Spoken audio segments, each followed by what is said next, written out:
Delhi Environment Minister Gopal Roy has now spoken. He has said that the government is monitoring everything and taking action based on the situation.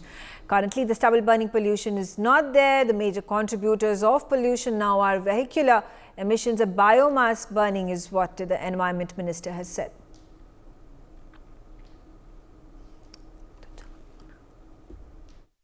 Monitor कर रही है और जो परिस्थितियां बनती है उसके अनुसार कदम उठाएंगे। सर, अभी क्या लग रहा है पॉल्यूशन में क्या सबसे ज्यादा है, क्या गाड़ियों का या पराली का? क्या अभी पराली का तो पोल्यूशन अब नहीं है, जो व्हीकल पोल्यूशन और बायोमास बर्निंग का पोल्यूशन मेजर है।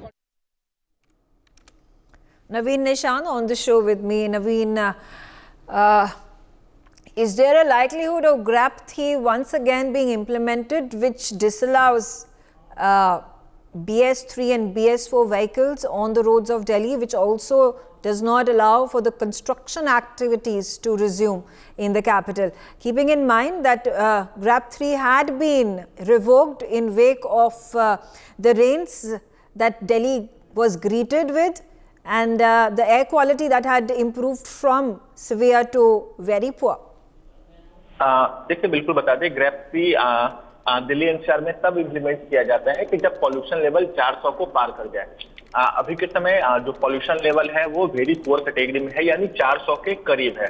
तो ऐसे में centre for air quality management को यह फैसला लेना है कि राजधानी दिल्ली में अब वो ग्रैप 3 को इम्प्लीमेंट करते हैं या नहीं। अगर ग्रैप 3 इम्प्लीमेंट होता है तो फिर कंस्ट्रक्शन एंड डेमोलिशन पर पूरी तरह से रोक लगा दी जाती है। इसके साथ ही साथ जो BS3 की जो गाड़ियां हैं, चाहे वो पेट्रोल हो चाहे वो डीजल हो, उन पर भी रोक लगा दी जाती है।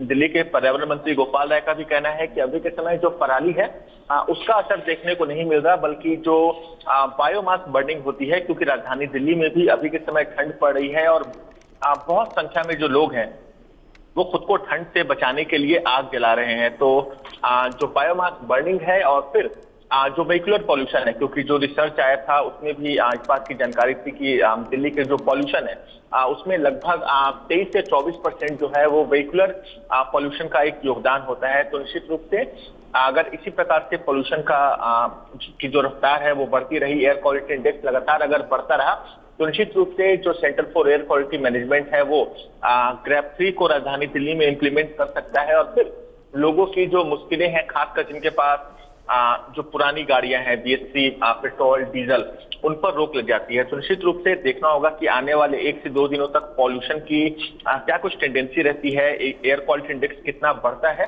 उसी हिसाब से सेंटर फॉर जो एयर क्वालिटी मैनेजमेंट है वो लॉस को इम्प्लीमेंट करेगा, क्योंकि अभी के समय किसी भी राज्य सरकार के पास ये अधिकार नहीं है कि वो अपनी तरफ से कोई भी रिस्ट्रिक्शंस लगाए। जो पूरा अधिकार है वो centre for air quality management के पास है।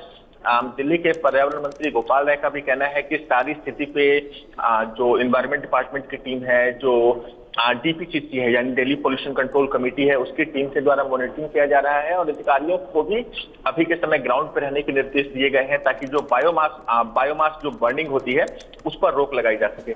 For more such videos, subscribe to the NewsX YouTube channel, hit the bell icon.